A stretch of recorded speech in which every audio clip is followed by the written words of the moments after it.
we good? All right. I'm going to silence my phone, and I'm asking everybody to silence theirs if you haven't already. Good afternoon, everyone. My name is Marty Achatz, and I'm the Adult Programming Coordinator at Peter White Public Library.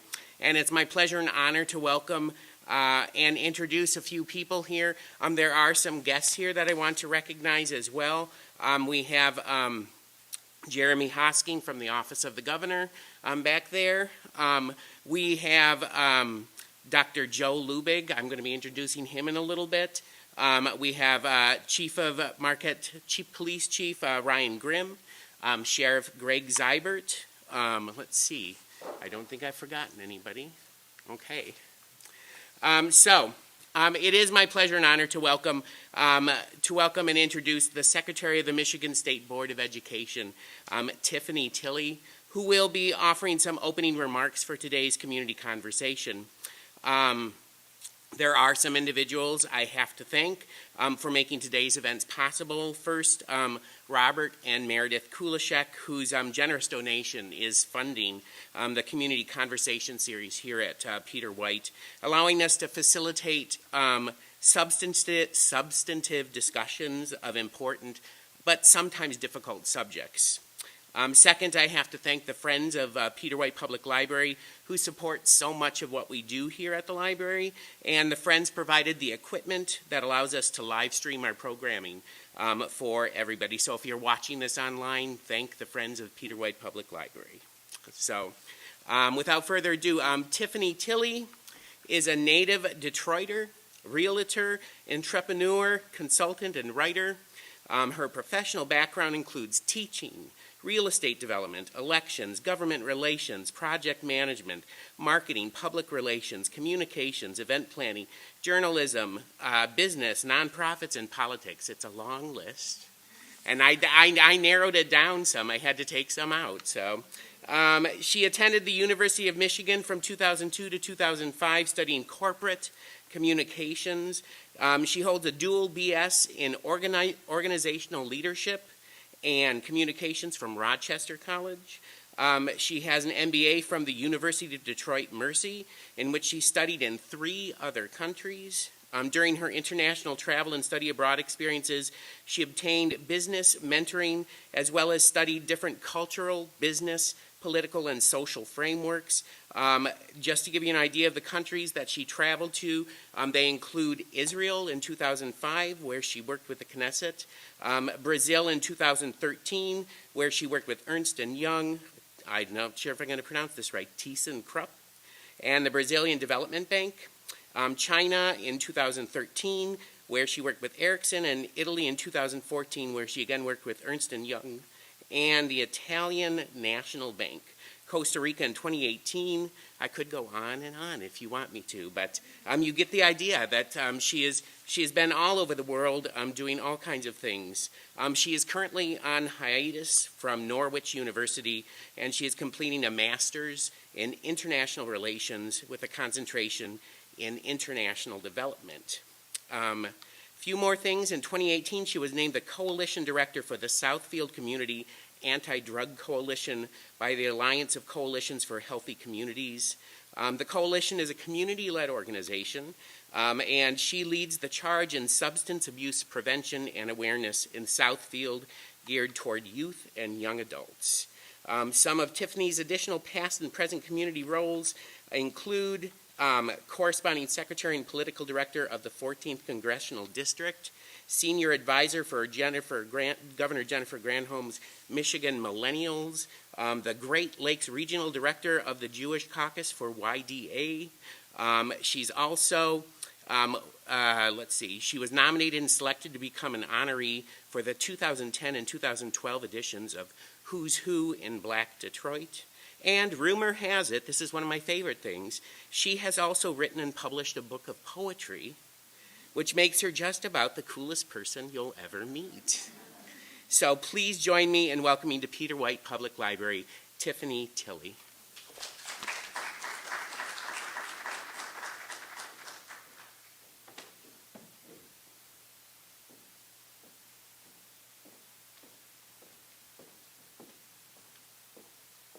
Thank you so much.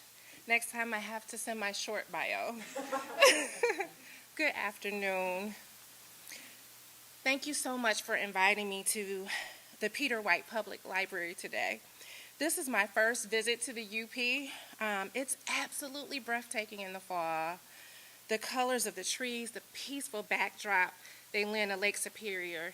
And we actually ate some fresh whitefish last night for dinner. This really is pure Michigan. I want to give a special shout out to Northern Youth students. One of the issues we are combating on the state level is a teacher shortage here in Michigan. So I applaud you taking this step to fill this most honorable role. Our children need you. Everything you have to offer, you are going to help our most precious commodity, our children. I appreciate the invitation to be a part of community conversations. Talks like these are so vital, and I applaud the library for leading the charge here in Marquette and their wonderful work and their wonderful staff for making this possible.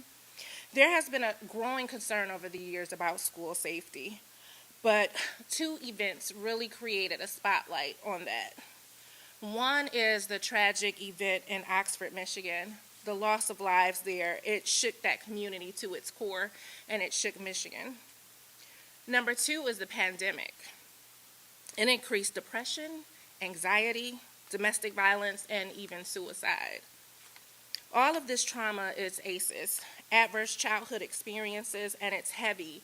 They deal with it at home, and then they bring it to school with them. It's almost as if they're carrying extra baggage, not just school books, and not just their book bags. Some of them experience trauma at school in different forms, including bullying. I want you to really imagine that, though, the impacts that has on a child during their developmental stage. This can consciously or subconsciously stay with them forever. Both Oxford and the pandemic caused the education community to really begin to focus on mental health and implement more health and wellness programming. We knew it was important before, but now we had to deal with it in ways we never even imagined, never thought, because now we have to view it as mental health and its impact on a child's behavior. It's helped us to understand the importance of empathy, listening, appreciating each other's differences, and acceptance. Not only that, we do it as adults, but we teach our children how to do it too. Long gone are the days where we can just concentrate on academics, preparing them for state testing, classroom management, and discipline. We must evolve, and on the state level, for us as educators, we have to focus on the whole child. And so we should follow the 5 tenets, making sure they are healthy, safe, engaged, supported, and challenged. But how do we do that? SEL can make a huge impact on a child and their behaviors because SEL focuses on not just changing behaviors, but changing mindsets and processes. CASEL, the Collaborative for Social Emotional Learning, has come up with 5 core competencies. Number 1 is self-awareness. It helps them to better understand their emotions and thoughts and how those things influence their behavior. It creates skills that helps them identify their emotions, self-perception, recognize strengths, self-confidence, and self-efficacy. Number 2 is self-management. To help them regulate their emotions and behaviors in different situations, it also helps them to set and work towards goals, developing executive function and self-regulation, stress management, and self-discipline. Number 3 is responsible decision-making. This increases their ability to make positive choices and take responsibility for positive and negative outcomes. They will be more capable of identifying problems, analyzing situations, solve problems, and reflection. The last one is, number 4 is social awareness, which teaches empathy, appreciating differences, and respect, helping them to understand what it's like to walk in others' shoes.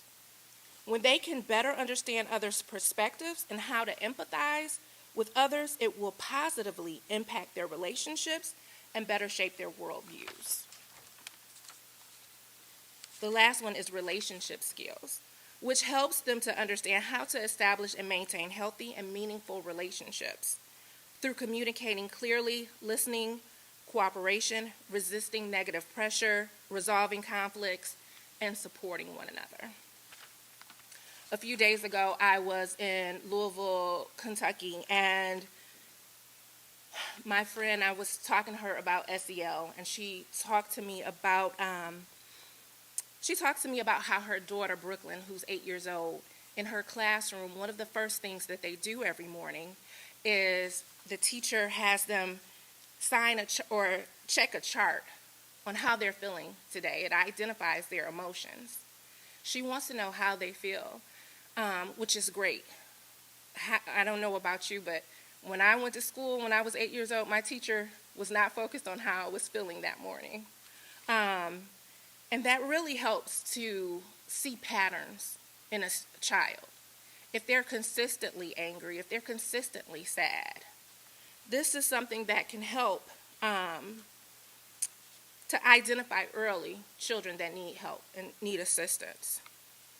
And we know that how they're feeling emotionally, it affects how they are in the classroom. It affects what they're going through academically and as far as their behavior. That is just a very basic way to introduce SEL to the classroom. SEL can be a whole semester-long program, evidence-based program. And the great thing about SEL is each district gets to decide what fits their needs. So you can implement the program that you want to in your district. Years ago, I was an ECE teacher and a substitute teacher in undergrad and grad school. And one of my vivid memories is of a third grader. The third grader was struggling academically and struggling with her behavior. I was placed in a classroom with a teacher in this particular instance because the teacher had just come off a disability from struggling with multiple sclerosis. And this was a district that really had a lot of behavioral issues. And so her particular class, I needed to help her get them basically under control. This student, though, this young girl, she got angry one day with me.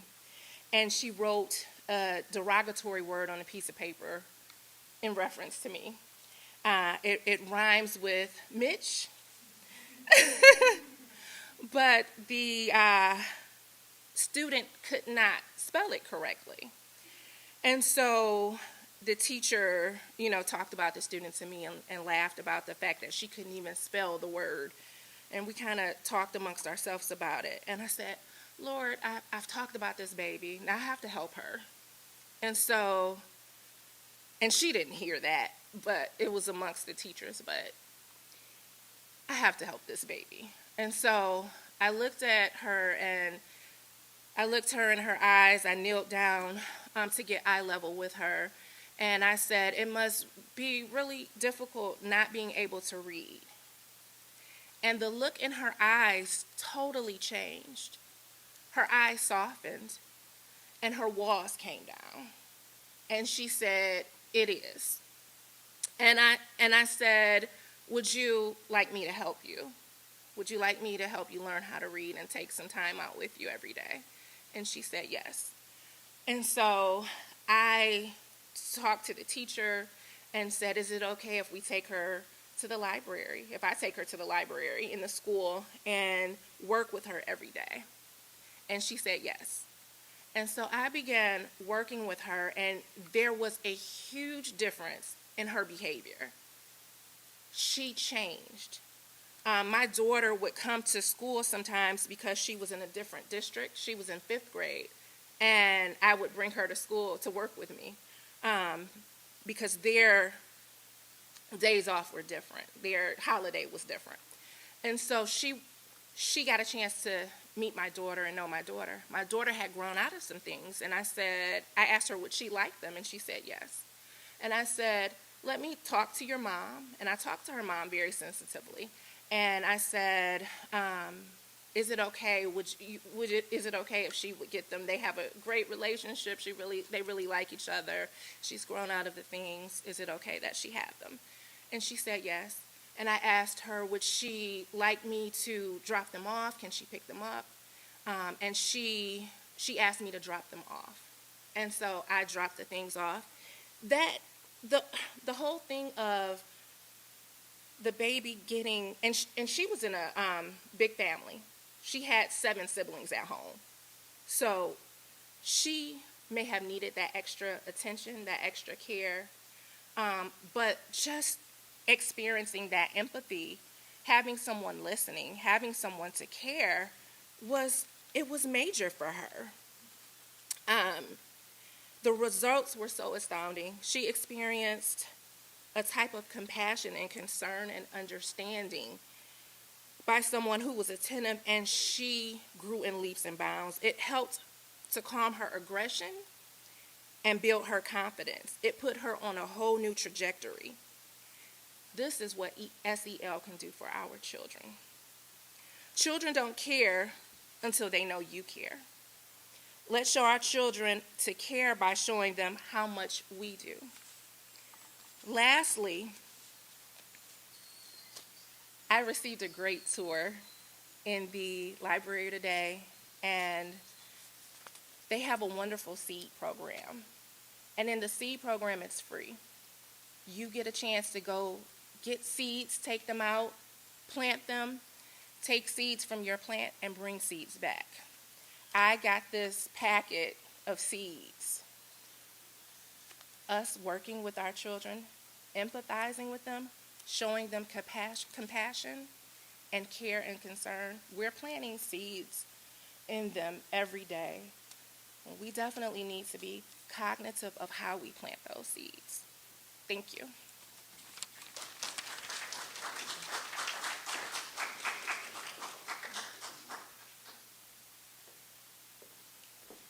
Thank you, Tiffany. Our next speaker is no stranger to many of the people in attendance today. Joe Lubig serves as the Associate Dean for Teacher Education and Director for the School of Education, Leadership, and Public Service at Northern Michigan University. Joe started in the field of education in the early 1990s, including an 11-year career teaching at Bothwell Middle School here in Marquette. And he continues to be involved in the Marquette area public schools, serving on the Teacher Cadet Advisory Panel for the district. When I contacted Joe to be a part of the welcome for this community conversation on school bullying, abuse, prevention, he enthusiastically agreed. Joe is a voice of compassion, reason, and unswerving dedication to the safety and education of the young people in our area and the state of Michigan, demonstrated by the fact that he was appointed to the statewide 21st Century Education Commission by Governor Rick Snyder.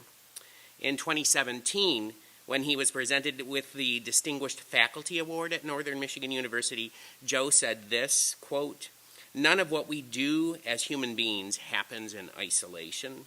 It is the entire community that comes together to support students at any age level.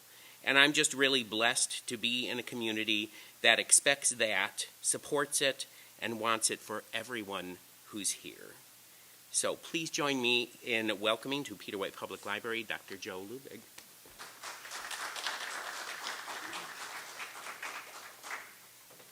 Miigwech, Marty, thank you. Ani, hello. My role as the Associate Dean for Teacher Education, I also have the privilege of serving as the department head for the Center of Native American Studies on our campus, and that's been another great education and a whole nother solid connection to community, right, and expectations for support. So thanks, Marty. Tiffany Tilley, State Board Member, thank you so much to all of you in the audience and everybody watching through the donations from the Friends of Peter White Public Library. just want to remind you that what the State Board of Education does as elected officials is hard and it's important. But when Dr. Amanda Nickerson is speaking today and afterwards, I really encourage you to go look at the things that the State Board of Ed is supporting in support of the message that Dr. Nickerson is going to share with you today. I think it's really important to take note that every 8 years on a new cycle, the State Board reaffirms the request that school districts look at the way students in community enter buildings and what our schools are named and who they're named after. And that's a sensitive topic for several schools in the state still, but it's important. And it's important for you to know that State Superintendent Dr. Michael Rice supports that statement that we should really look at those, what we name our schools, because what we call people and name them is our first entry into building a relationship with them. And if that is not solid and affirmed in a way that that person wants to be respected and known, we can't get to the point where board member Tilley was in connecting with a student who wanted to learn how to read. That has to happen. And then please pay attention to the examples of strategies that the state board has set up through a model anti-bullying policy. It's not something you have to use word for word, but it would be great to look at for your school district and to affirm with your school boards that these things are in place, or parts of them make up your classroom community and expectations. Things such as framing aggressive behaviors as failed attempts to solve the real problem or reach the real goal. The idea of supervised peer support and corrective instruction or other relevant learning or service experiences or supportive discipline, right, and interventions to increase accountability.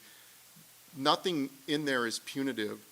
And so I'm really excited to have Dr. Nickerson here today because the approach Dr. Nickerson is promoting is about support and relationship building. I just want to highlight a few things. You should go and look her up on the interwebs or the Google, right? Because she's a great proponent of the work that she's authored, developed, and is celebrating to support everybody. She's also a great curator of other people's work. There's no selfishness in how she presents this information and material. She's truly building a community through the platforms that she supports. But she has a program, one that really stood out to me was Safe and Sound Students, which is a program designed to help students learn and get involved in school safety. It equips students with resources to help themselves become advocates, leaders, and agents of change. And she has a nice model in there, and it's to assess, it's to act, and it's to audit. It's to assess your community and examine its preparedness. It's to act with your community, and it's to audit. I think those are really good action words, and you're going to hear that in her presentation. I'm 100% positive. And then pay real special attention to some of the podcasts she has on there and materials, because she really gets to supporting a population that is often overlooked when we're looking at how to support every child, and that is students with disabilities and individuals with disabilities. And again, it's the same level of expectations with the appropriate supports. I thought that was really powerful, so thank you very much for that. Anti-Bullying Week is November 14th of 2022, but every day is Anti-Bullying Day. So Dr. Nickerson, we are so excited to have you here, and thank you for taking the time to come to the Upper Peninsula and specifically to Marquette to educate us and help motivate us and help us to learn more about what we can do as a community. Welcome. Yeah.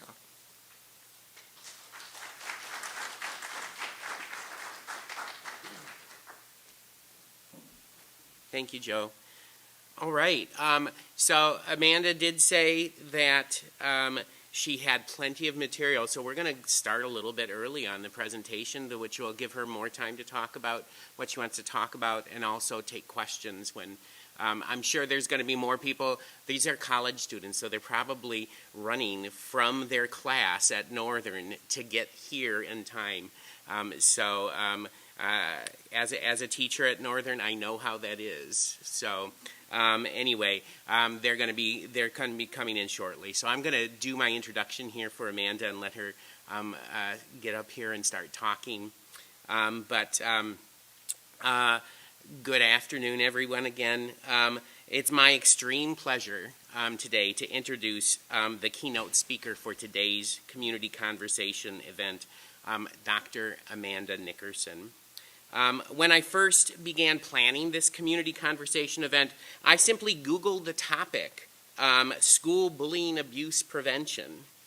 And as I scrolled through all the different entries that I got from just doing that Google, I received, one name kept coming up over and over and over, Amanda Nickerson. And as I read more and more, it became clear to me that Dr. Nickerson was at the top of my list of dream presenters for this community conversation event. And so I do what I always do. Andrea, the director of the library, knows I do this. Like, I find someone's email and I just send them an email saying, hey, do you want to come? It's worked for me several times. So I found Dr. Nickerson's email at the Alberti Center, and I sent her a message. And it took about a month, and I thought, it just, not interested, or it went to a spam, folder or something like that. And then suddenly I got, about a month or a month and a half after I sent the message, I got something back from someone who works at the Alberti Center saying that Amanda had been out of the country for that time, and that she was going to be back within the week. And then the person apologized because my message did go to some kind of spam folder, but thank goodness they found it. So anyway, when I did finally receive a message reply from Amanda, it was warm, enthusiastic, encouraging, and she didn't hesitate to accept my invitation to come to Peter White Public Library and to address us on this topic. And over the months since our first communication, she has proven to me over and over and over why she is one of the leading experts in this field. She really is passionate about the subject, and she cares deeply that other people get this information and these tools to fight school bullying. So, Dr. Nickerson is known nationally and internationally as an expert on bullying abuse prevention. For 11 years, she has served as the director of the Alberti Center for Bullying Abuse Prevention. She's published over 100 journal articles and book chapters, written 5 books, and conducted over 300 presentations on the subject.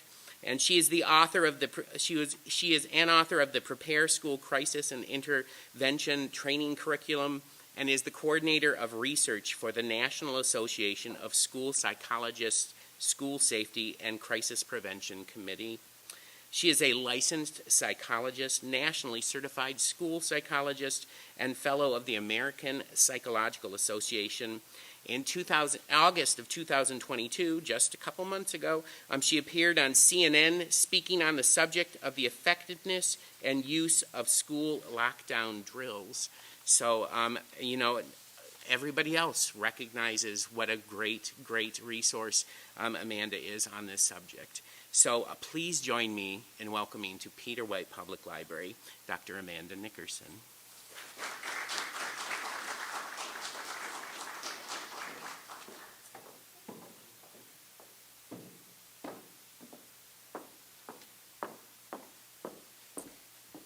Well, I think that is the nicest introduction I've ever had. I literally have tears in my eyes. So thank you so much for being here. I know everybody is so busy, and I think it's a real testament to the Peter White Library and to you for coming out today. And those of you that are live streaming, I appreciate the opportunity to speak with you as well. Yes, as a professor, I can talk and talk and talk. So when Marty said that I see these nice chairs and this is called community conversation, so I said, let me go ahead and get on as soon as these wonderful introductions are done so that I can share what I wanted to share, but more importantly, so I could make sure that we had some time for questions and conversation, because I really do value that and want to hear what you have to say. If anybody is active on social media, I kind of went in kicking and screaming, but I am now on Twitter. So my handle, I think is what you call it, is at Dr. Amanda Nick, and then that's the one for our center. So feel free to follow and tweet, but no pressure whatsoever. I know that social media has plenty of great things about it and plenty of challenges. So for those who aren't on it, good for you. So we're gonna, these are sort of my learning objectives, and today I'm gonna be here this evening as well, and that is going to be more of a community conversation for the general public, for parents. So there's going to be some overlap, but that's going to be more focused on how parents and community members can really help with peer relationships and bullying, whereas today's talk is really focused towards schools, educators. So to that end, I kind of want to get a sense how many in the audience are teachers or teachers in training? Many of you, okay. Any school administrators? No. Any mental health professionals? Social workers, counselors? Law enforcement? Can't be incognito, right? Anybody else, any other profession that I'm missing? I know we have a lot from the libraries. Anybody else I'm missing? Well, all are welcome. So the learning objectives are to define the components of and contributors to bullying. Importantly, identify an evidence-based framework for bullying prevention and intervention.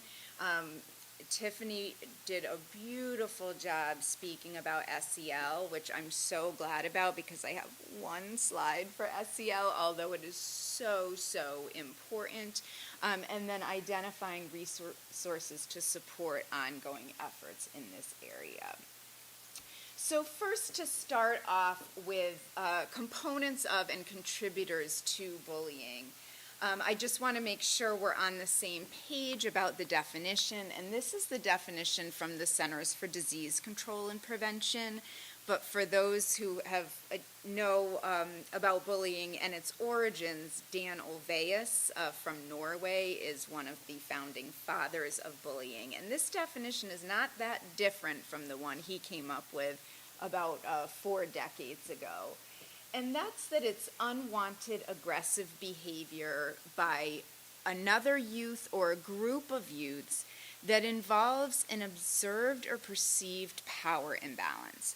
So traditionally, we would think about that power as physical size and strength, sort of the bigger kid beating up on the smaller kid. But that can come in many different forms. It can be someone being more popular. It could be someone being of a majority group, whether that's race or ethnicity, whether it's gender identity, in a setting. So kind of anything that can be used to contribute to a power differential. And then bullying is also repeated multiple times, or it's highly likely to be repeated. So it's not just a one-time insult or cruel comment or anything like that. Part of what makes it so damaging is that it's an ongoing pattern of behavior. It can also take many forms. So physical, again, is probably the one that back in my day we probably used to think of as bullying more, the playground kind of bullying being physical. But we're learning that the verbal, the relational, the cyber is more common now, and in many ways can be even more impactful on the people involved. So the verbal is, name calling, making offensive remarks. Relational is more indirect, so spreading rumors, excluding, sort of ganging up on someone. And then, of course, cyberbullying, which is bullying that's taking place through the use of computers, cell phones, or other electronic devices. So just a bit more on cyberbullying. There's many different ways that that cyberbullying, many different forms that it can take. So flaming is, exchanging insults or posting angry, hostile, vulgar, or annoying messages in an aim to provoke the target's emotions. So you will see that quite a bit even on if someone's on the media. I try to never read the comments. After the CNN interview, my father was like, "Did you read the comments?" And I said, "No. And I don't plan to."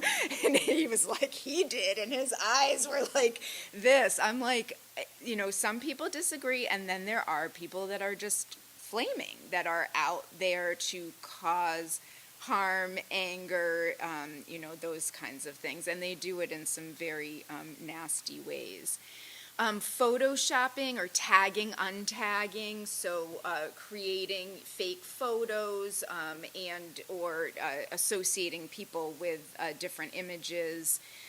Outing and trickery, so the idea of posting private or sensitive information of an individual, or tricking someone to share something that they think is private and then sharing it with others. Online harassment and threats, identity theft and impersonation, so pretending to be somebody else and leading somebody to believe that, and then they may, share certain things. And then denigration is another, just denigrating someone in that online environment. So that's something that certainly educators, parents, others are very, very concerned about in today's age. So just some quick facts about bullying. About 22% of 12 to 18-year-olds report experiencing bullying within the last 12 months, and 16% report experiencing cyberbullying. Good news is that these more traditional forms of bullying, the physical, the verbal, the relational, have actually decreased over the past 10 years or so. So these are national data that shows that it's gone down about 6% over the last 10 years. Now, COVID has been a blip in this. It actually decreased quite a bit during COVID. I think we still have yet to see whether or not that's rebounding or even increasing. So we don't have real clear data on that yet. However, we've also in that same time seen an increase in rates of cyberbullying, so probably not surprising to people. Something that's of a lot of concern to me and others is that less than half of students who are bullied report it to an adult. And that number goes down as grade increases. So, part of that may be developmental, but I think part of it is what do they get on the receiving end when they are reporting this or when they are sharing this. So I think that's something that we really have to think about as adults and educators, all the people that are, suffering in silence with this. So contributors to bullying. This is not an easy one. There isn't one thing that contributes to the bullying dynamic.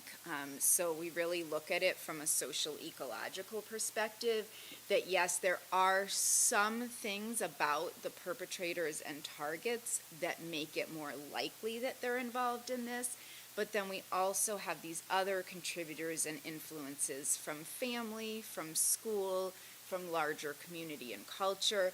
And honestly, this is just some of the things. We could peel back a lot of different layers to this. But when we're looking at some of the contributors from an individual standpoint, perpetrators tend to have more positive attitudes towards aggression. So see this as a way to get what they want or need, or to resolve conflict. There's also a strong need for power and control, a lack of empathy, or really being able to understand the effect on someone else, or realize that that is harmful and shouldn't be done. And then they're also more likely to engage in other risky behaviors, so more other aggressive behavior, harassment, drug and alcohol use, other sort of more delinquent behavior.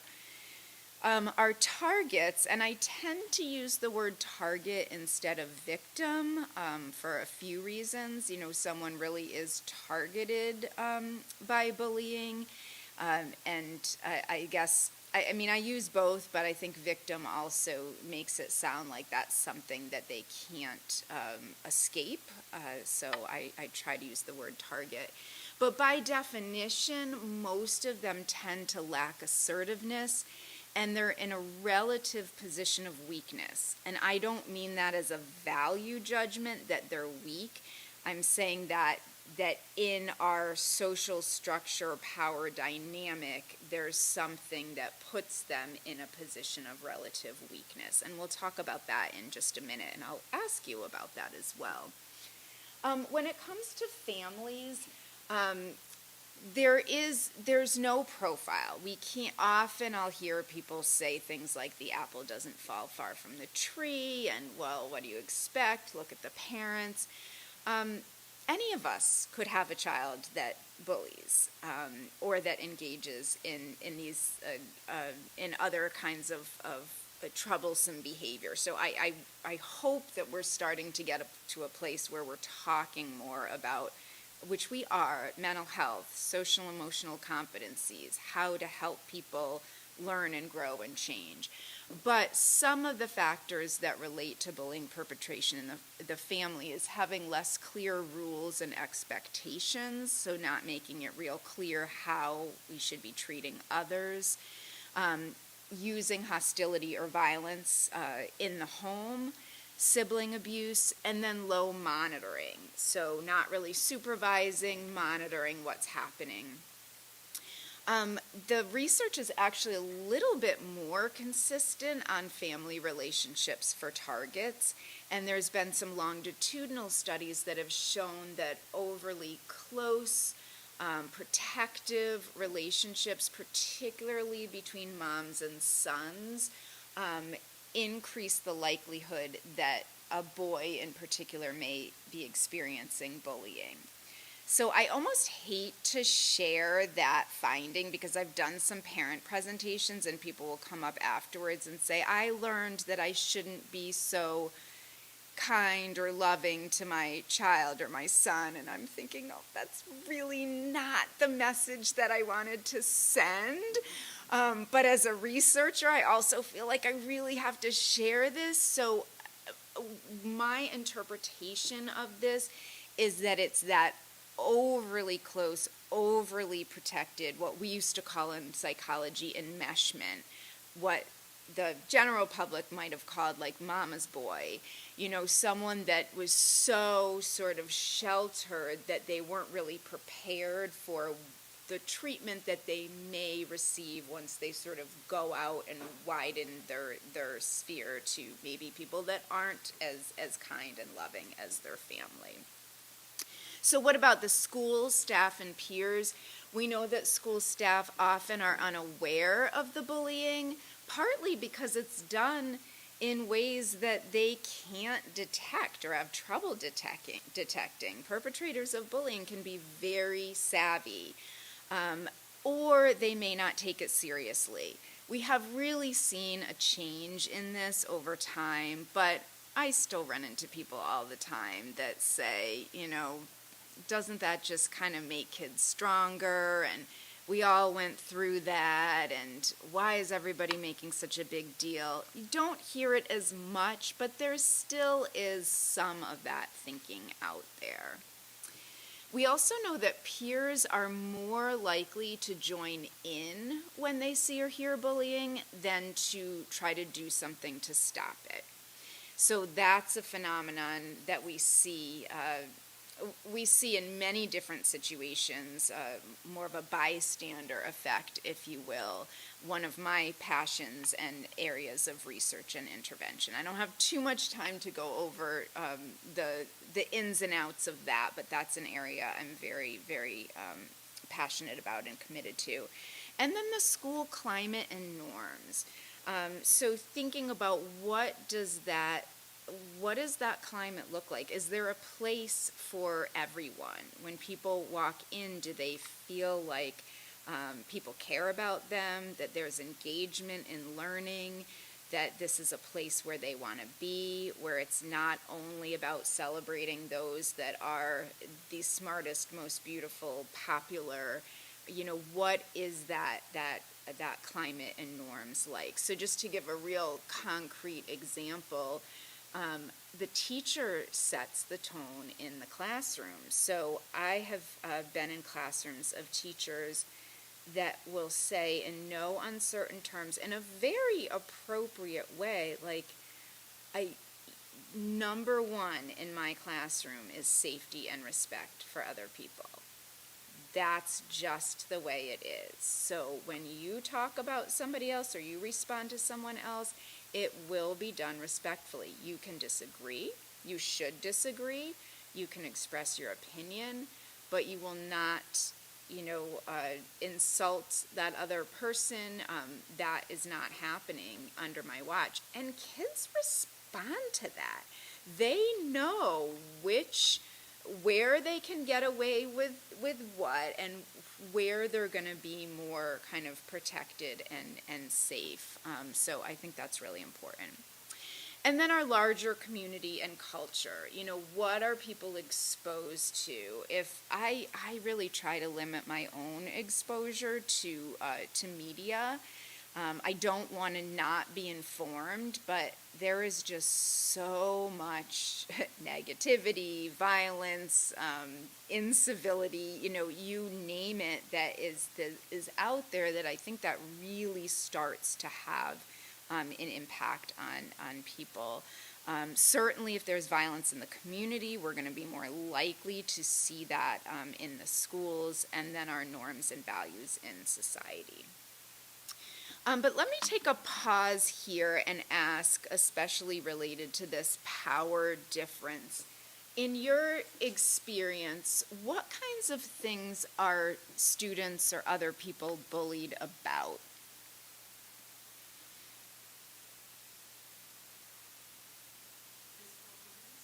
Yes, that's a big one. Thank you. I know you know these.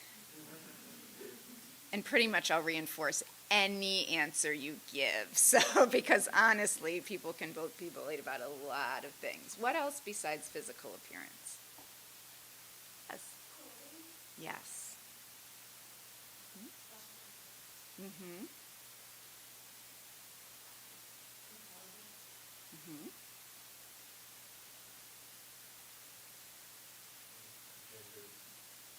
Yeah. Mm-hmm.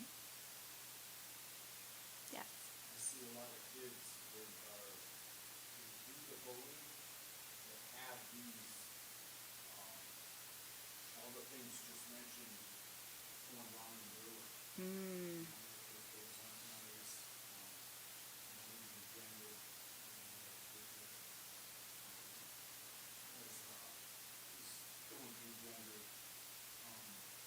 confusion, I guess, right now, so that takes a flash and light. Yeah. Really put the ball up. Yeah. It's in my books, physical appearance, I see those kids. Interesting. Yeah. And I'm glad you brought that up, because I didn't get into, most of the time the targets of bullying are like less assertive or in a position of weakness. But there's like a subset that we would call provocative victims or bully victims, and those are people who they themselves might be prone to being bullied, but they also bully others. They will kind of prey on people that are weaker than them, and they kind of have their own issues. Some of them have disabilities or problems with social skills kinds of things, but others, it may be this phenomenon of hurt people, if you will. So, when someone themselves is not happy with something, they may take it out on others. Tiffany? Yes. Yeah, it goes with clothing and family dynamic and socioeconomic status, absolutely.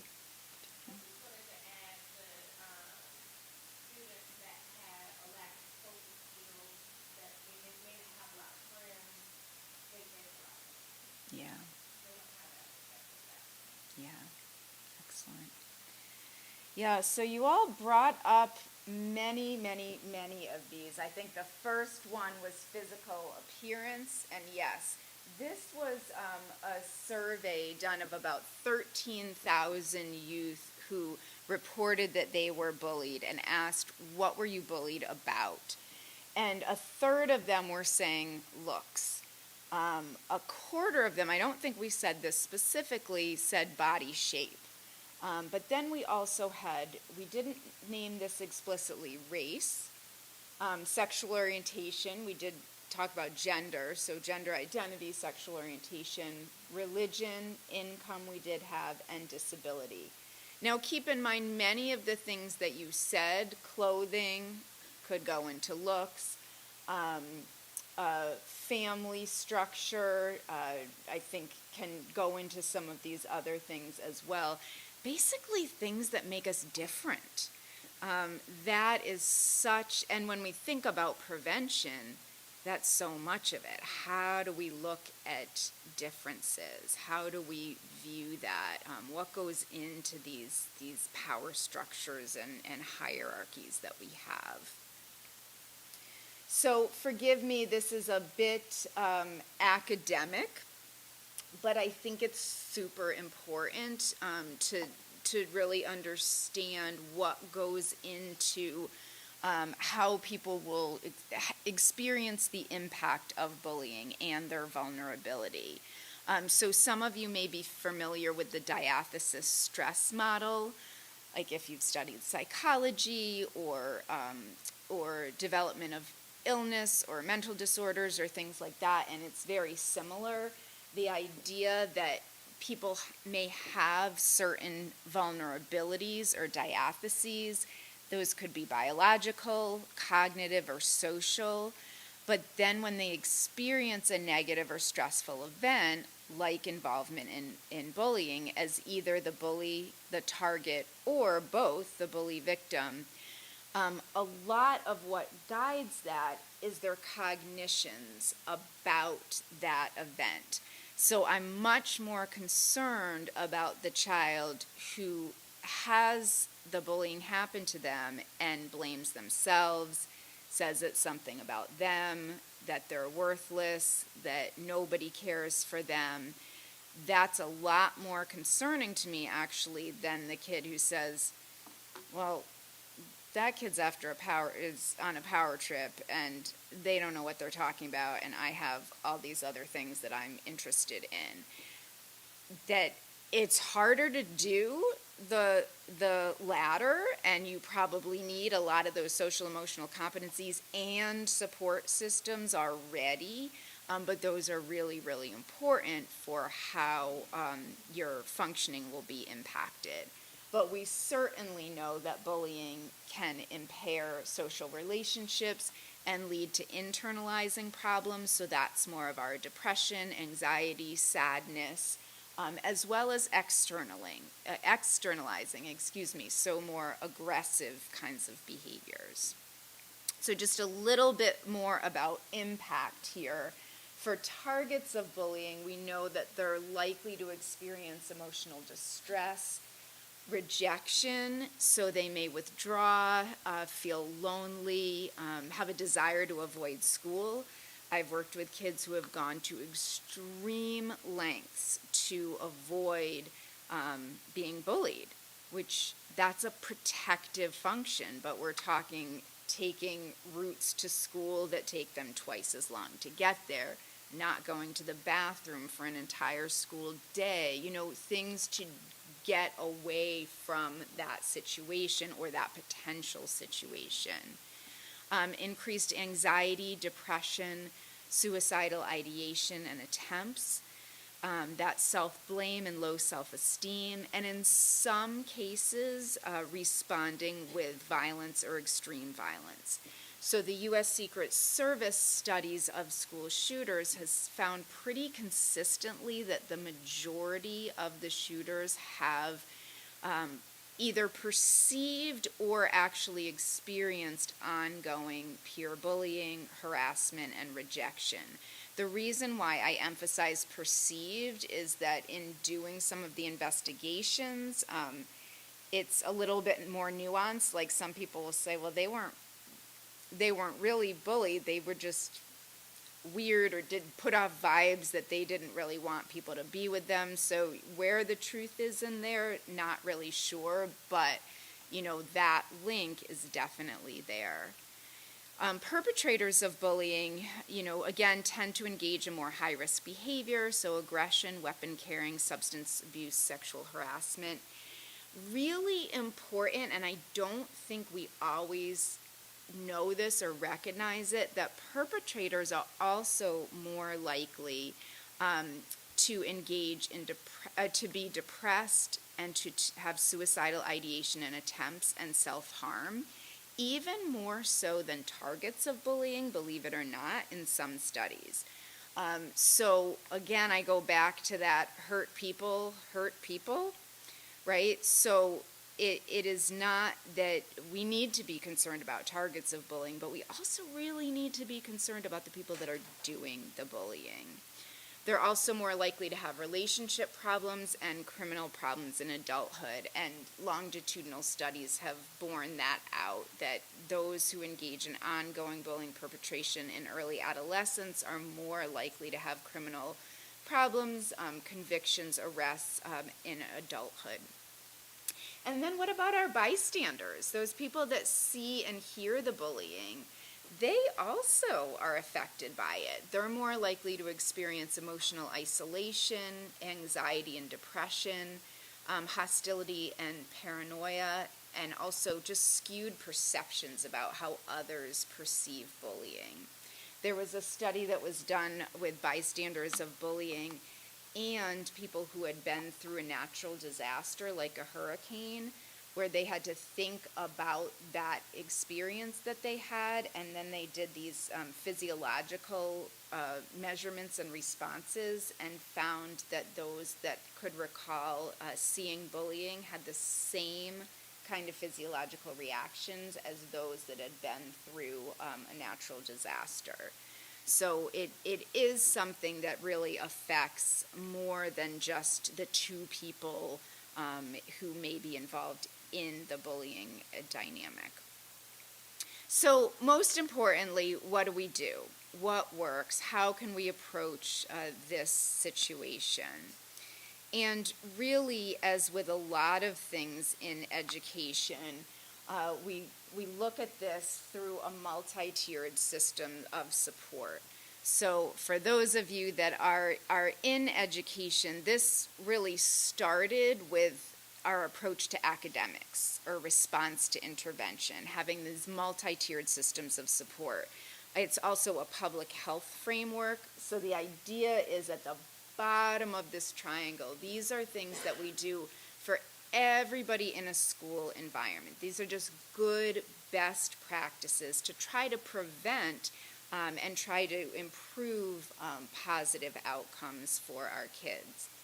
However, good prevention is not enough, or not everybody's going to respond to that. 80 to 90% of our students will, but then there's some that are going to need more.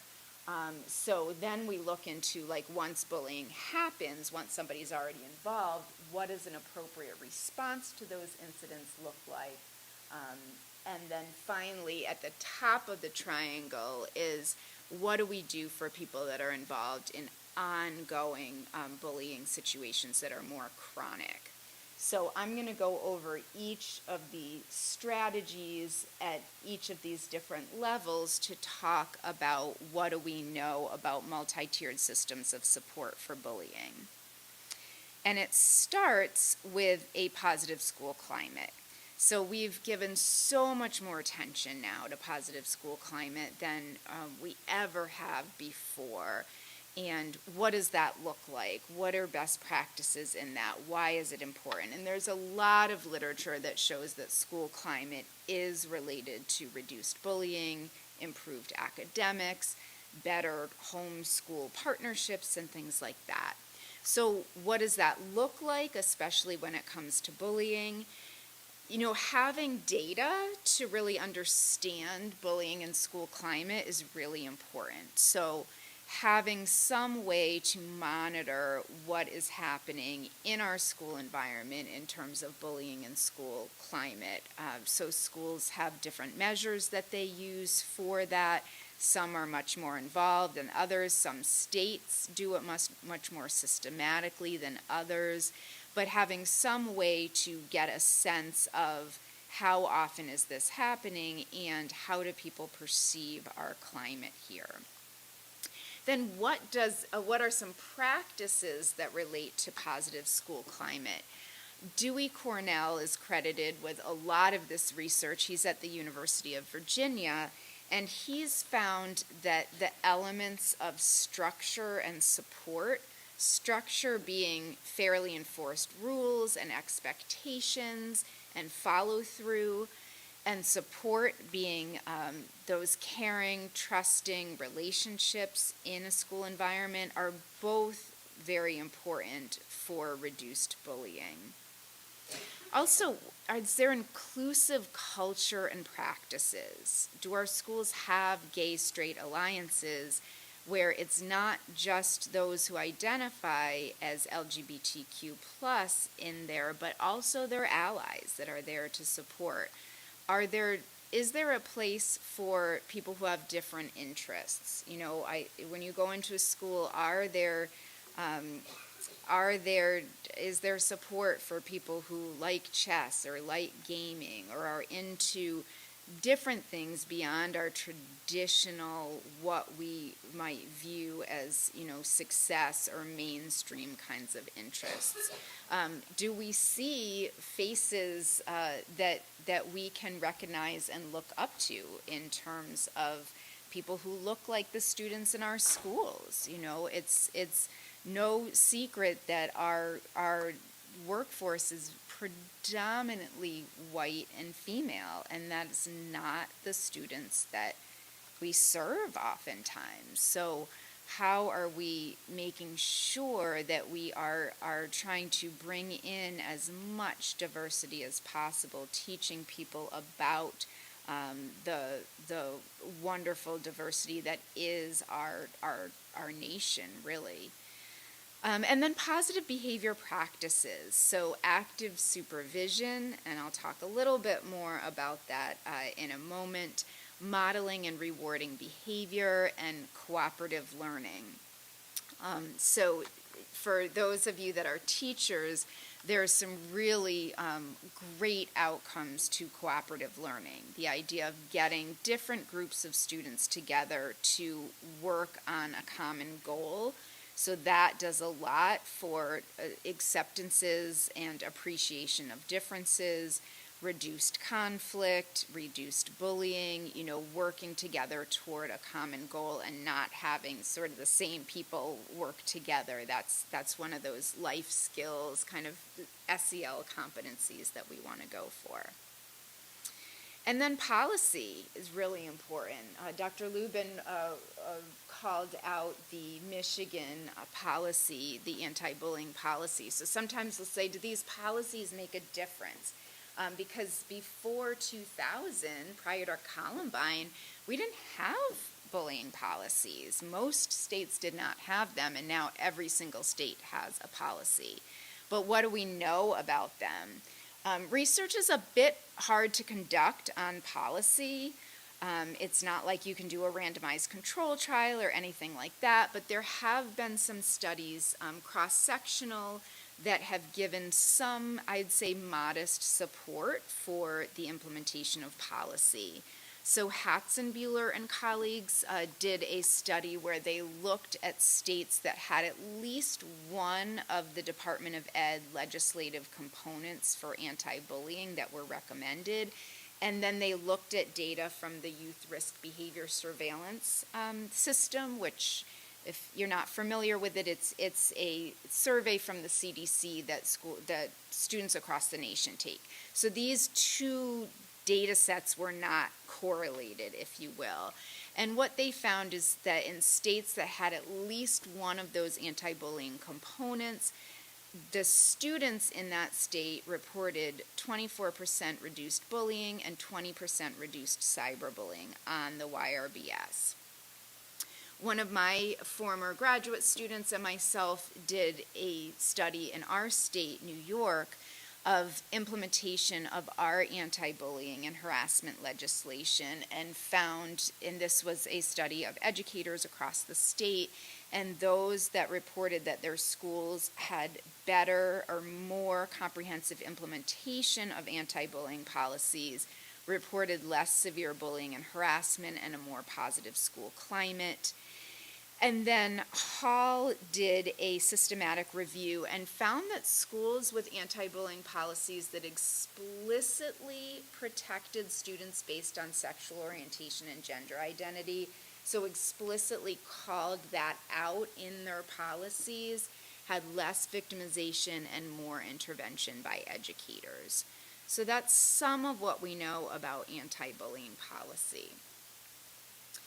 But policy is only as effective as it is implemented, right? So we have to make sure that all staff are trained on the policy and on how to respond and detect bullying. So making sure that everyone, from our bus drivers to our cafeteria workers to our front office staff to our teacher aides, know the policy and reporting procedures.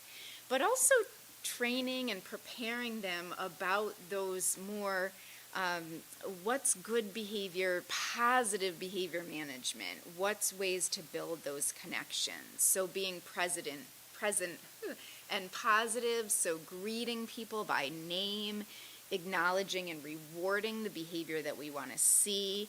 And I told you I'd come back to that supervision. So there's been some studies that have shown that when there's active supervision in hot spots, so recess, hallway, lunch, before school, we see a 40 to 50% reduction in bullying. So as much as I embrace social emotional learning and teaching kids those competencies to get along with others, the best way to stop bullying really quickly is to have better supervision. But as a long-term strategy, we really want to get into why do people treat others the way that they do. But just from a very practical situation, that active supervision helps. And what I mean by active supervision, you can probably guess, we've all been on playgrounds or in settings where the adults are sitting off in the corner with their coffee or chatting with someone else. I know, you love that time when you can just like be with an adult and catch up, but there's all these little people doing other things left to their own devices. So it's when we're actively interacting, seeing, hearing what's going on in that peer group so that we can model, we can supervise, we can be engaged, that it makes bullying much less likely to happen. We also know that positive behavioral interventions and supports, or PBIS, has been very effective in decreasing office disciplinary referrals, suspensions, and having a better school climate. So if you're not familiar with this, this is a real school-wide system for really emphasizing what are the positive and expected behaviors that we want to see in our classrooms, in our bathrooms, in the hallway, on the buses, and really teaching students what those look like so there's no mistake. Kids come from all different sorts of upbringings and expectations, so it's kind of a mystery to me that we'd expect. I mean, even when I'm in different environments, I have to learn sort of what's the norm or the expectation in this environment. So the idea with PBIS is it's about the adult behavior, teaching, shaping, reinforcing behavior, correcting errors when they occur. So Dr. Lubin had brought that up as sort of how are we teaching other ways? How are we assessing and auditing, how we're doing, how our kids are doing, and helping them to make better choices? And PBIS does also have a bullying prevention sort of add-on where it's about teaching social responsibility skills, lessons, and then school-wide rules that have shown to be effective. And I will thank Tiffany for doing a beautiful job already talking about these 5 social emotional learning competencies and mentioning CASTLE. So I'll just reinforce what she said and her personal story with backing up with research that we have seen that schools that implement these programs have kids with better social emotional skills, attitudes, improved behavior, relationships, and academic performance, and less conduct problems, anxiety, substance use, and bullying. My colleagues and I also did a study that wasn't on a specific social emotional learning program, but more on students reporting their teachers and other staff using social emotional techniques. So those would be the more what the teacher of the 8-year-old did with asking about emotions, with helping with problem solving, with checking in and doing conflict resolution. So being attentive to social emotional skills and helping students develop those. And we found that that students in schools that reported that their teachers were doing more of that there was reduced bullying overall in the school, and they also reported less personal victimization. So those things matter, and we've come a long, long way. When I went to school, I had kind teachers, but I didn't have teachers that were explaining what different emotions were and how I could help control stress, and those kinds of things weren't really in the curriculum the way that it is now. So you might be wondering, well, what about bullying prevention programs? So my take on this is, I mean, if a school has the resources and the dedication and they've really recognized bullying as an issue for which they might need a specialized program, go for it. There are some evidence-based programs out there. However, it's a lot of time and investment, and I dare say, and I think the research bears out, that some of these other strategies, like social emotional learning, like positive behavior intervention and support, when paired with bullying specific things like a good bullying policy, an effective response to it, can be very effective. I think our schools are overwhelmed with tackling so many different issues: substance use, aggression, child abuse, bullying prevention, wellness, dental hygiene. I mean, you name it, a lot is on the schools, and we can't have a program for every single thing. So my take on bullying prevention programs is, again, if you're going to have that as one of your priorities and you really think that a specialized program for that is needed, then That's good. There are some evidence-based programs. We've compiled a guide to school-wide bullying prevention programs, which you can find on our Alberti Center website under resources. The evidence isn't as compelling as we would like of these programs. So most of them, most of the studies have found that there's some evidence of increased teacher knowledge and their ability to intervene and their behavior in responding to bullying. But the results have been really mixed when it comes to, does it actually reduce bullying and victimization?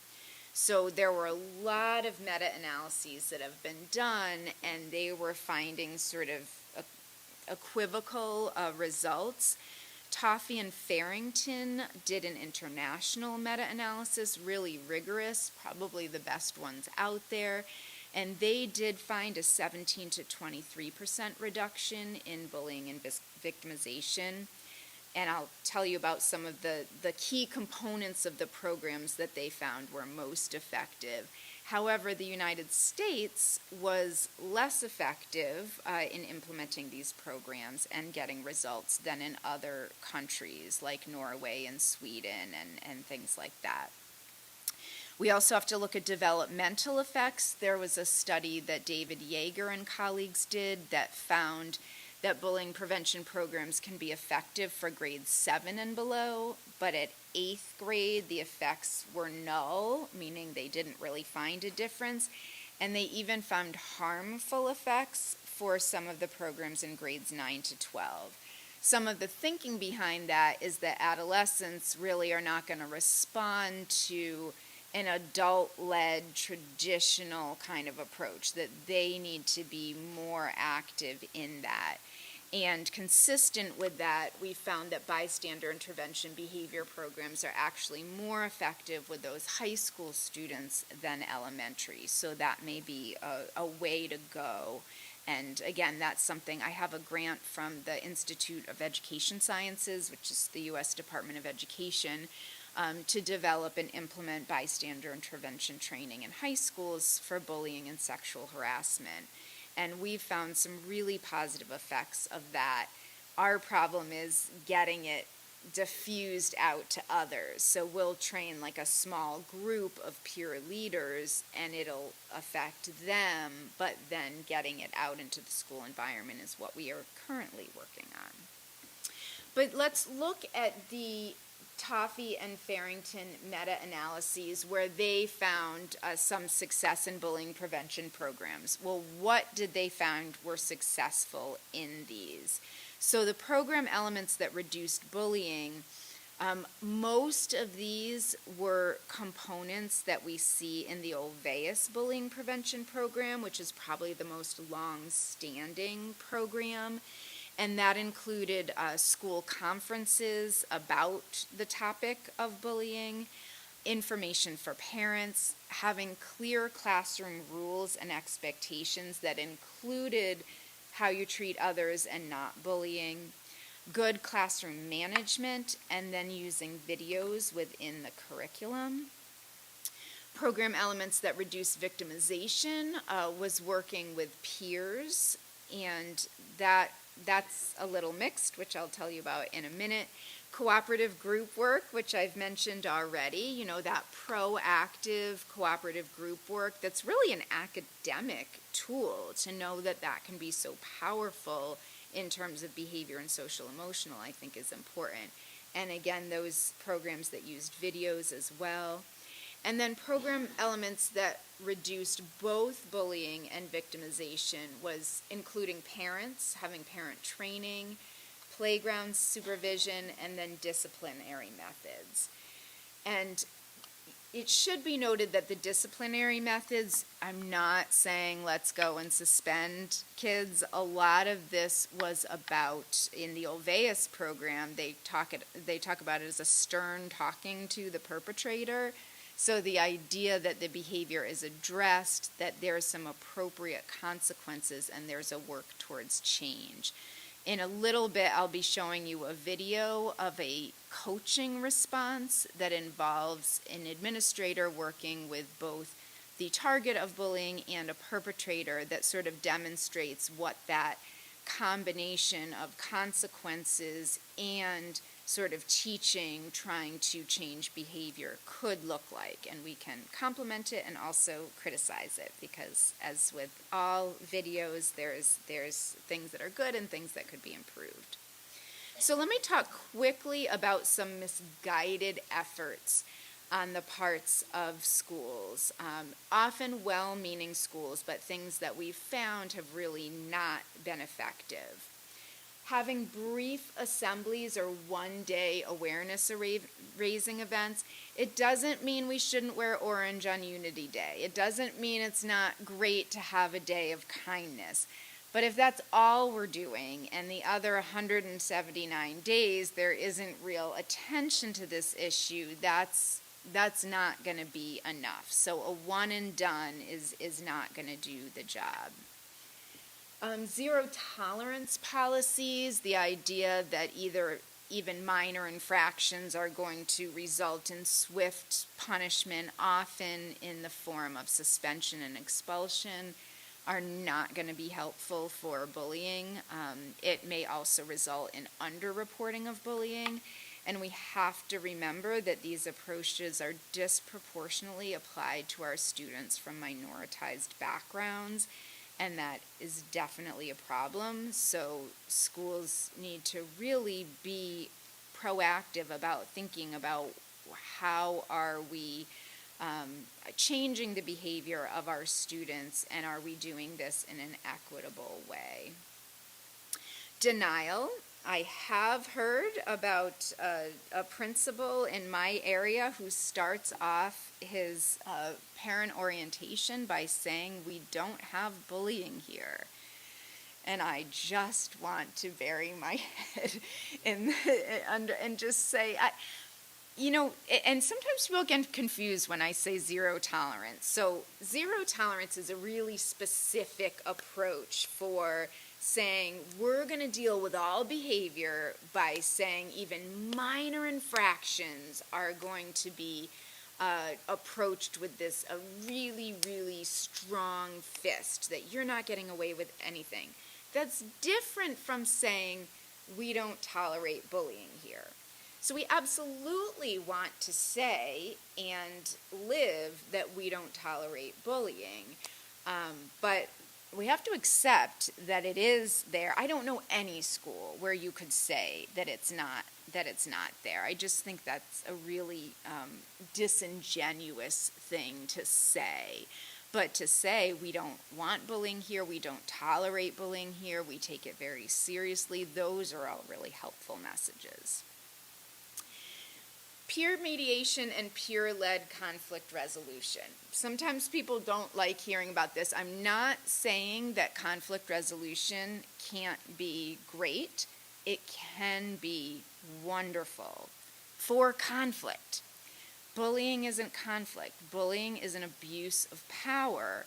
So if we try to put students together, as sometimes schools do, and say, work it out, can you be friends, can this person help manage your argument or disagreement, that's not appropriate, because bullying is a systematic abuse of power, and it's kind of like re-victimizing someone by putting them in that situation. So again, to be clear, peer mediation and conflict resolution is great for conflict.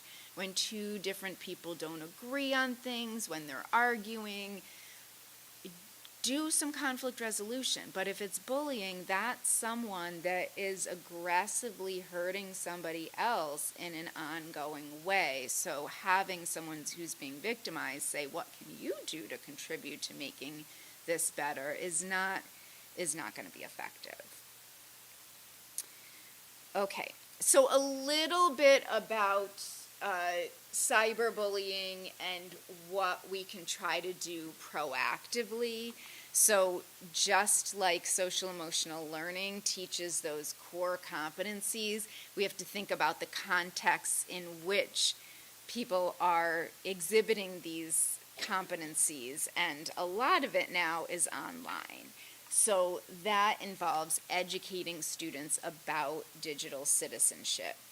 There are some really great resources out there for this. I'll say there's not a lot of research yet on the effectiveness of these, so these are more sort of at face value, good approaches to use. But Common Sense Media, if there are parents out there and you're not aware of this, love Common Sense Media.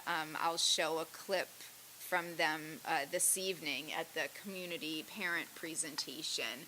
But they have a free digital citizenship curriculum, but just for parents also, so you know, Common Sense Media, you can also look up any movie, and it'll have sort of ages and ratings from parents and from kids about what they think the movie should be rated and why, and sort of give you a sneak peek into what is in there.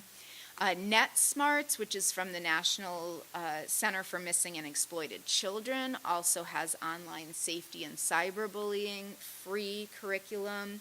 I've used bits and pieces of it with training students. They've got great videos, activities where you really get people to think about in a developmentally appropriate way, what is a digital footprint? How do we make good decisions online? What are some of the things to be aware of? How does what we put out there, how can that be received? What are things to consider in that? And then other things from the Cyberbullying Research Center about building digital character that schools can use and do use is challenging students to unplug and clean up their acts.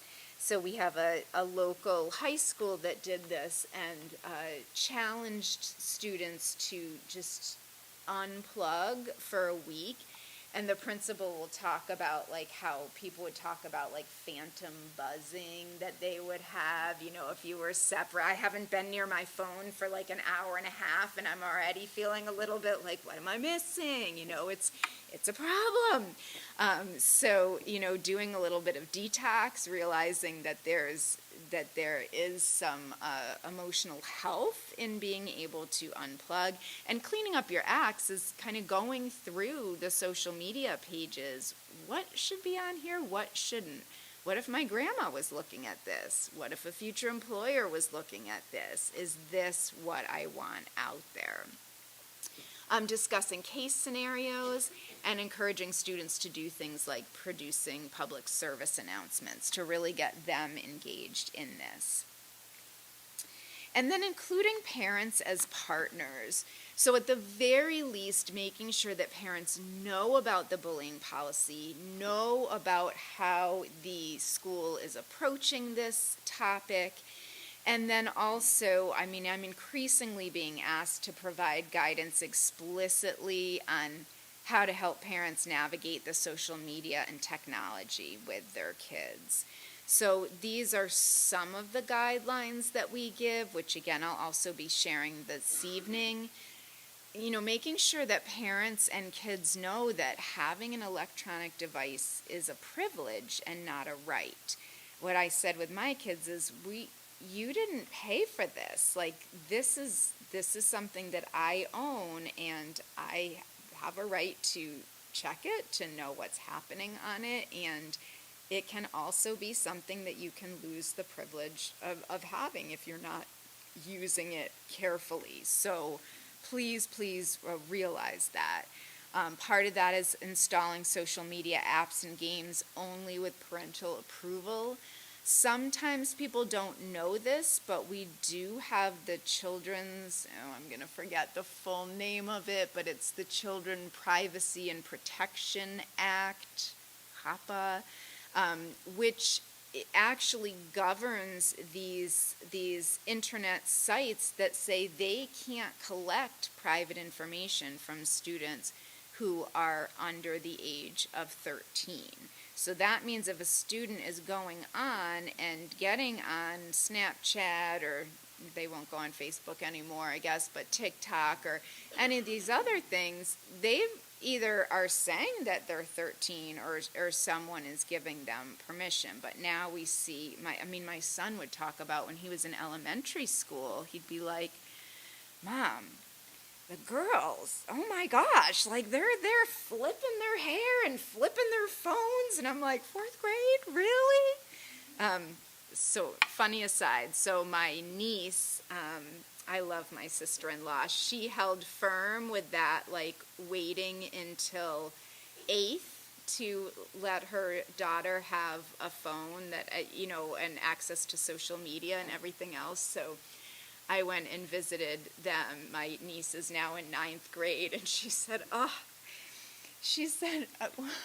when she was in middle school, someone came up to her and said, "Hey, Mia, do you snap? Do you chat? Do you do?" And she's like, no, and the girl was like, "What do you mean?" And she's like, "Well, I don't really have, phone, social media." And she's like, "Oh, you're Amish." It's like,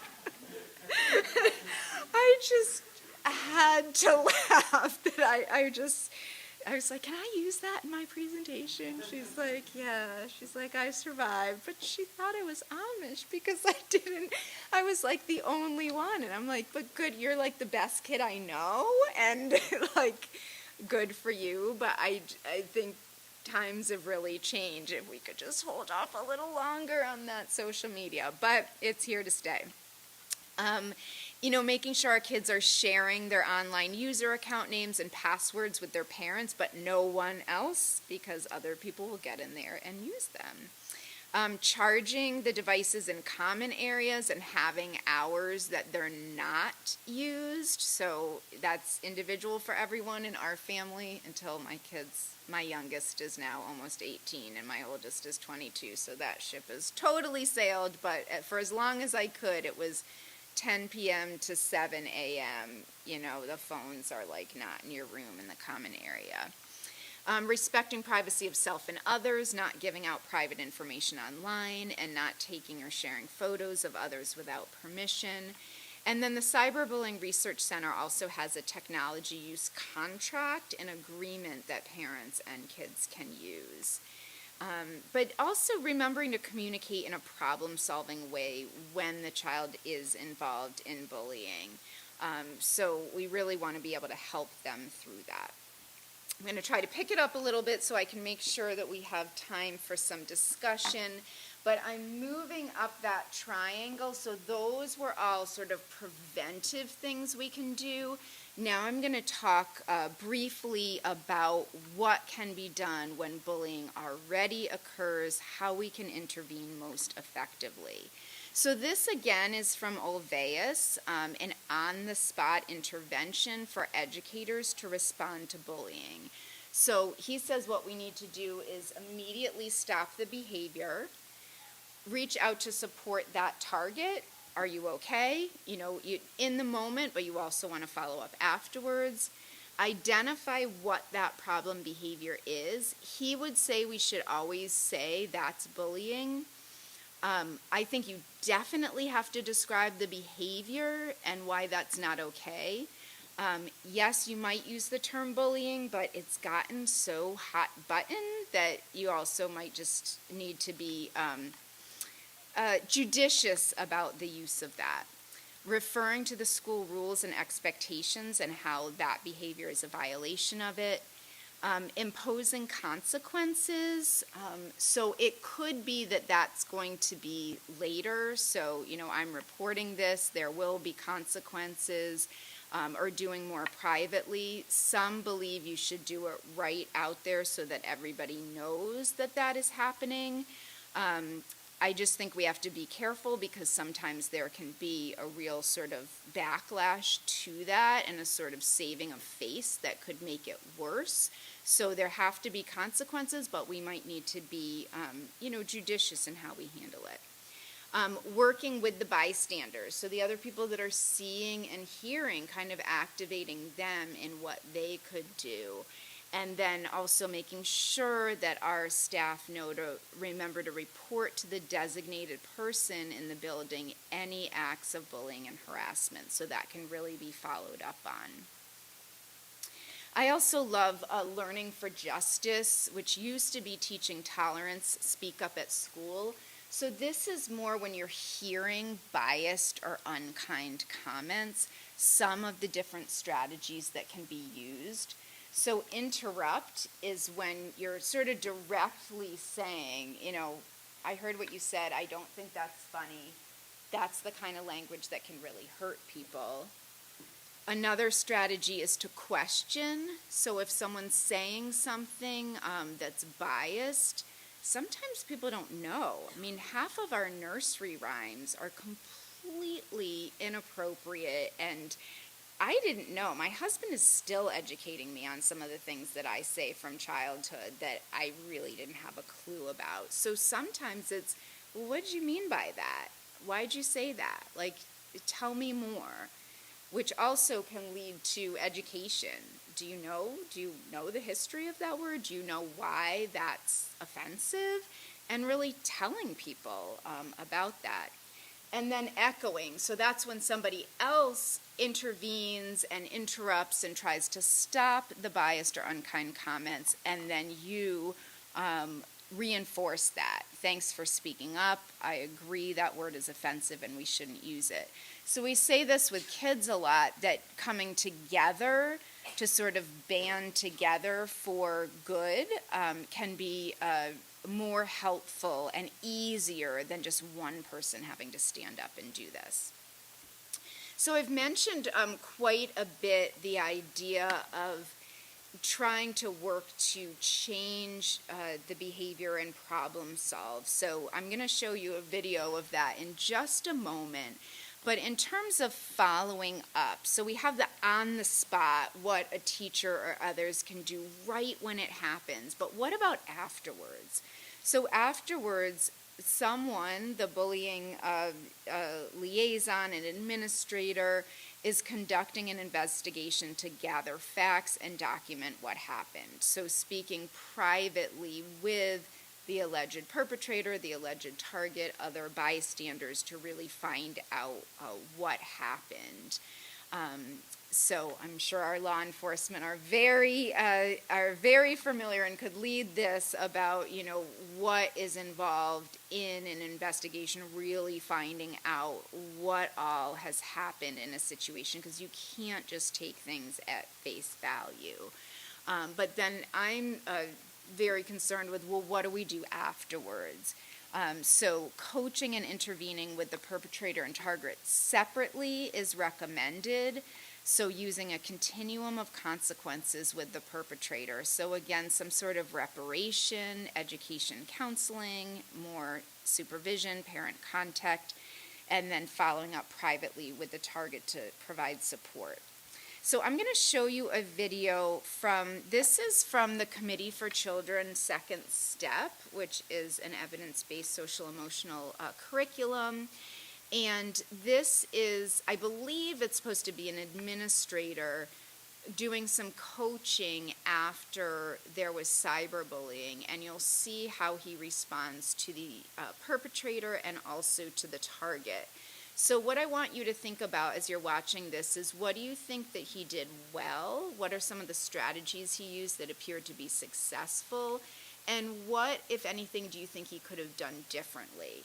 And that could do with language, strategy, style, approach. There's definitely room for improvement, but also some things that I think he did well. He does well.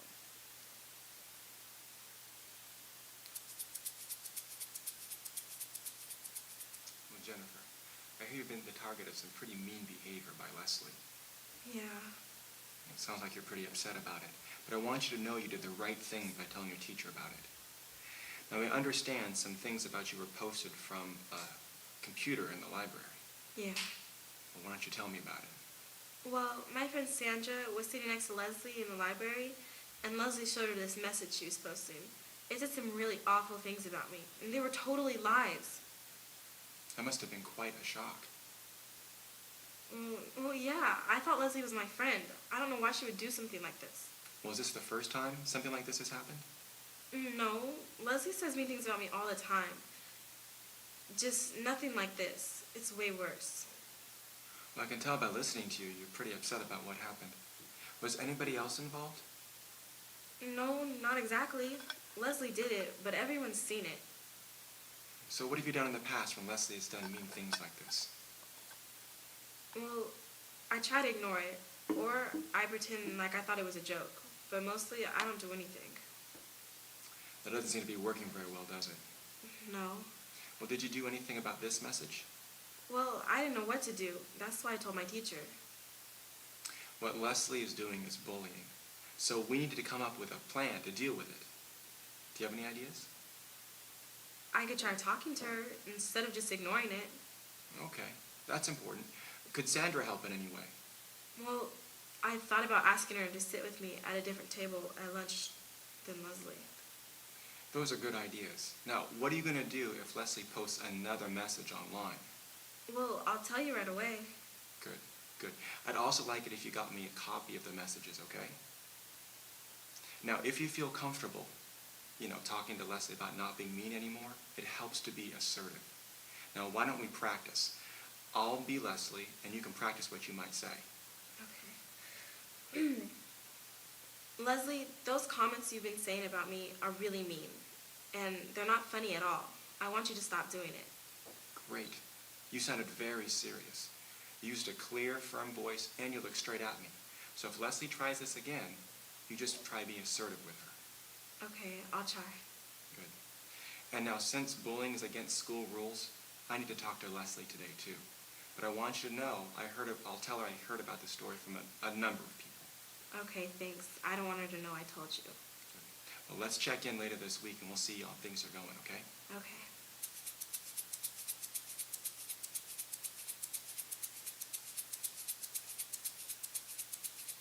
Leslie, I wanted to talk to you because I hear you posted something from the library computer that had untrue information about Jennifer. Who told you that? Well, I normally hear about these things from a number of different people. I also hear this isn't the first time you've said mean things about Jennifer. Tell me what's going on. Nothing really. Jennifer just can't take a joke. She gets all upset about nothing. Well, tell me about this message you posted. Well, I just made up some stuff about her as a joke, and a bunch of kids saw it. And then what happened? Well, I guess they told other people, and then everybody else started talking about it. Well, how would you like it if someone who was supposed to be your friend did this to you? I guess I wouldn't like it. Leslie, you know it's against the school rules to bully. This pattern of mean behavior toward Jennifer is bullying. It's also not okay to use the school computers in this way. So for the next 2 weeks, you are not allowed to use the computers in the library. And I'll be talking to your parents. I'll be giving them a copy of our internet use agreement and our school policy on bullying. And I'm going to have them go over these with you as well.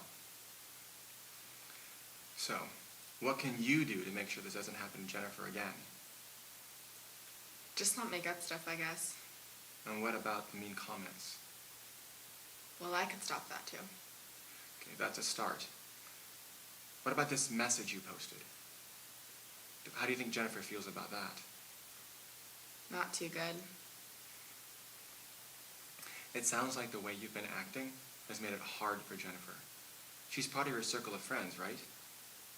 Is there some way you could help her out there too? I guess I could say I'm sorry and try to find a way to make it up to her. Okay. I'm going to write these things down that we've agreed to, all right? 1, no more making up stuff about Jennifer. 2, no more making mean comments or posting mean messages. 3, you're going to try to find a way to make it up to her. Okay? Okay. In the next week, we're going to meet again and see how you're doing on these things, all right? Okay. Okay. I'm going to stop there and just get your reactions to what you thought was done well and what could have been done differently, and then we'll transition right into if people have questions and comments more generally, because I looked at the time and we have 7 minutes. So first, what did you think he did well with either of them? Just getting his message across, exactly what the problem is and something we take care of. Mm-hmm. He was very clear and problem-solving, action-oriented. He reaffirmed the target that she felt upset and that it was upsetting. Yes, yeah. He identified with those feelings and empathized with her.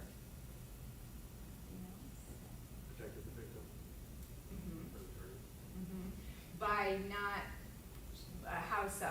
By not telling the suspect who told on her. Yes. Anything you think, oh, yeah, go ahead. Talking about following up, like within the week. Yes, very important, right? So there was, he also wrote down what they were gonna do, so there's some like accountability with that.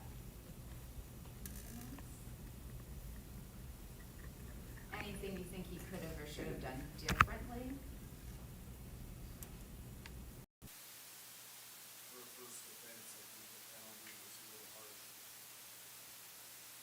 Okay, anything you think might have been more appropriate? I think the most important thing is contact intent. I think that probably would have snuffed it out. And then if it happened again, Right, so maybe more of a continuum of consequences rather than he kind of like listed them all off what they were, instead of maybe looking at it more like a learning experience. and I would make it a point to always do, as I did with discipline at UC, I always show the policy. And I emphasize that if there's any retaliation, it doesn't matter who's told, that, you know, if it continues, it could end up being referred to law enforcement. Right. And call them, and usually it's not so. Right, so they know that this is this is one thing we're doing, but if there's the pattern and these are the different things that could happen, then it will be taken, you know, that will be taken into account with the consequences. Good. Okay, so let me now open it up. I was going to talk just a little bit about more the need for kids involved in more ongoing bullying and victimization, really understanding and assessing more the individual issues that are happening for them and intervening accordingly. But for purposes of time, I want to open it up and see if there are any questions or comments that people have. And I don't know if you had somebody else that was going to do that.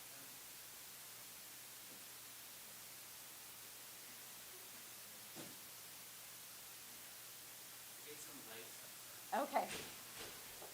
While we're doing that, let me just put up some resources here. I just wanted to point out some resources that I mentioned and some that I didn't that are great resources for ongoing efforts, and all have free materials. Oh, yes. Did you want me to move your mic over so that people don't mind? I probably don't We need can it. share. It's one of those social emotional competencies. I don't have a laptop. Okay, well, hi everybody. I'm Jenny Kilpala. I am the communications coordinator here at the library, and I'm going to moderate today. If you do have a question, feel free to raise your hand. We got one question written down, but certainly if there's something after the presentation you have a question about, we'd love to talk about it. So the first question today: is there a different approach to school bullying abuse prevention in a public versus a private education setting? Are there different considerations? Great question. So schools are governed by the state policy that will that they have to comply with that. And unfortunately, I don't know Michigan's as well as I know New York's, but so that most likely is this, investigation when it happens, the notification of parents, the reparation with the perpetrator and the target. Private schools don't fall under that. A lot of them are, in my experience, are familiar with the recommended policy that public schools follow, but they don't have that same mandate as others. So in my experience, a lot of privates are trying to do it more sort of preventatively and proactively, but we're seeing just as much bullying in private school as in public school. So it really is, it is important for them to be taking that seriously as well. And they don't always have the same sort of training experiences that publics do. And somebody else asked me to ask, what do you do if either administrators or school boards or some of the staff don't, you kind of outline what bullying is and the differences in all of us, if they're not 100% on board with that that's bullying?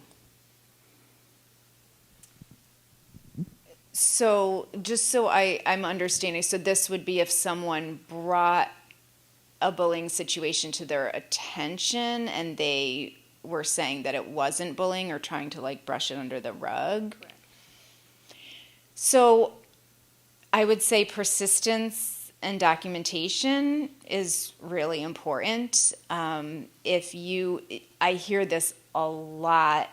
I'll talk to a parent who says, I brought this to the school. They said, well, that's not really bullying. And then the school will sort of cite the definition of bullying, which I understand, but I'm like, that's not the way to go with the parents bringing it up because they're concerned.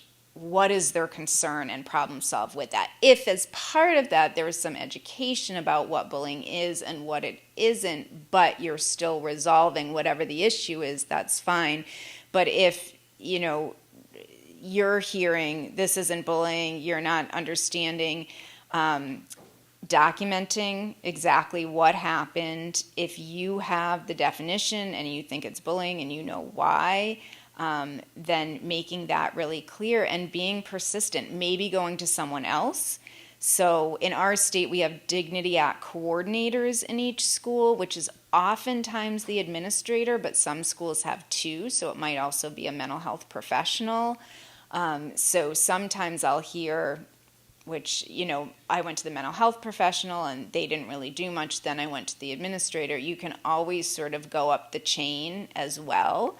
I wouldn't go right there, the superintendent doesn't really want the call saying this is happening, but sometimes you have to be the squeaky wheel and in a, persistent and respectful way. But if you are advocating for a child, then it's really important to do that and have it in writing. Does anybody else have any questions?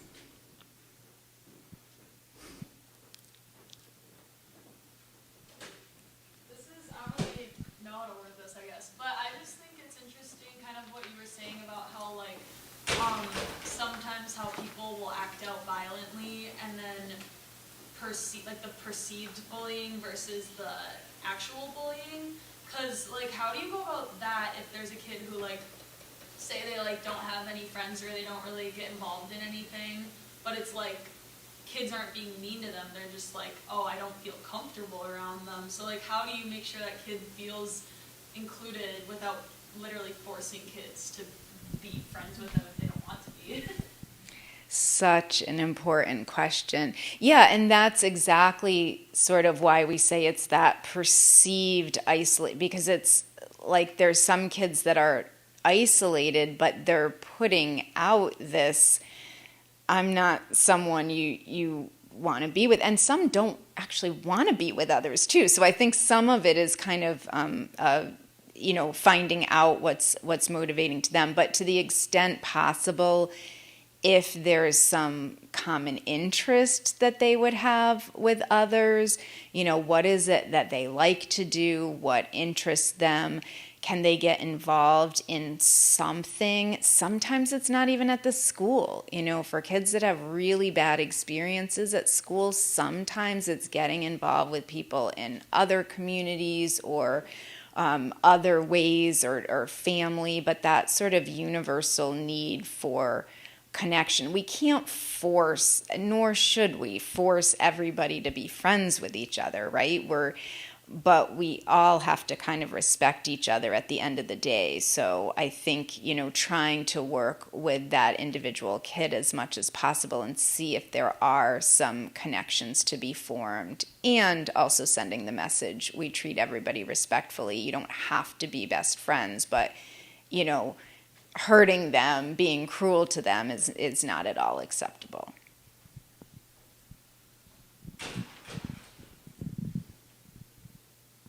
Yes, in the back.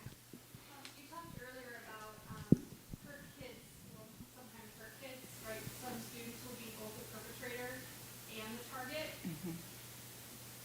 How do you address bullying with those children who are both being on the receiving end and on the performing? Yeah, they are the most challenging, and probably not surprisingly, they tend to have the worst outcomes.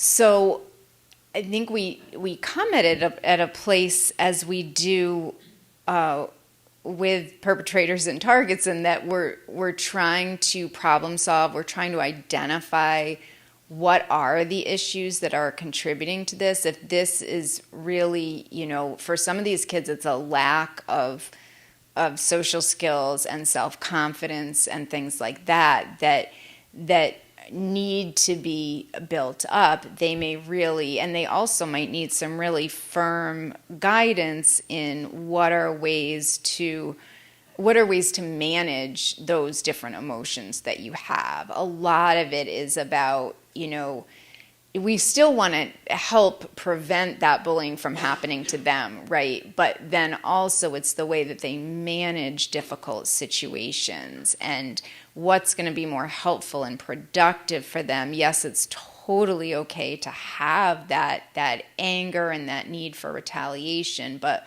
what are more adaptive coping skills and strategies in terms of getting support, in terms of being assertive but not aggressive and things like that. So still trying to use that problem-solving, skills-based, as well as kind of behavioral approaches if we can.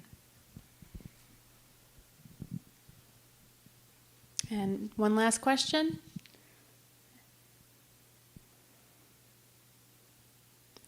Should you get the parents involved? Say if there was bullying going on, because I know that a school handled it where they didn't tell the parents right away, and they thought they should be in on that conversation. So have you ever dealt with something like that?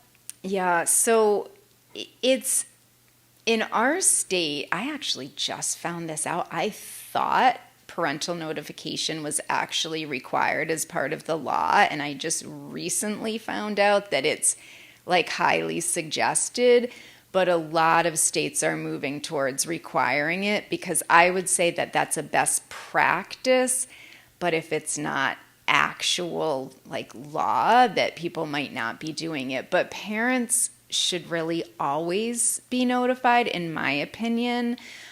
We see all the evidence that including them as partners is the most effective thing to do, and plus the message that sends to the kid that if you're the perpetrator, that your parents know about this and they are partners with us in trying to change this is really important. And the same for the target, the parent knowing so that they can provide that support. I mean, there may be situations let's say that there's an abusive household, or that there's some extenuating circumstances where the school is not comfortable talking to the parents, but those are pretty few and far between, and that would be more of an issue where you might do child protective services or something like that. So I think for the most part it should be a practice that schools are contacting parents to let them know about this.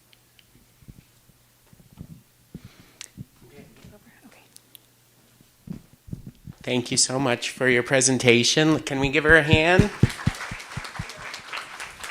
So As Amanda said, there is another presentation tonight geared mostly for parents and caregivers of children as well.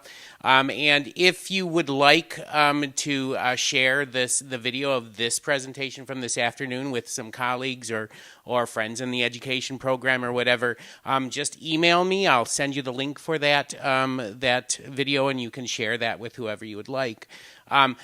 For those students here, for Dr. Kennedy and Professor Bancroft, you have to go upstairs to the Shiras room to finish your class. Okay, so you don't get to leave, so I'm just reminding you of that fact, all right? But thank you all for coming, and I hope you have a wonderful rest of your day.